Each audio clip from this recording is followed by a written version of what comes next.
थोड़ा शिरक भी छिड़क दिया है तूने। तेरे बंदों को हुक्म दिया जो तूने घात लगाते हुए देख लिया है मैंने।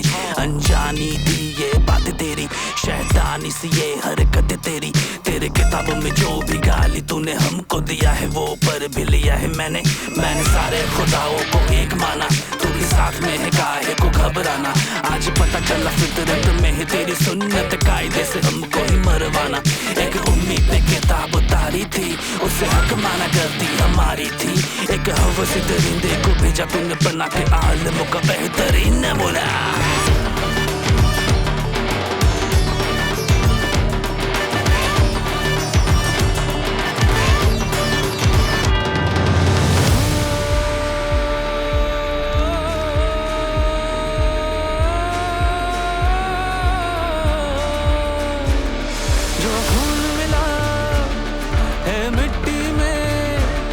मैं बयां करूं इस चिट्ठी में, हम उंगली बने फिरते थे, आज जमा हुए इस मुट्ठी में।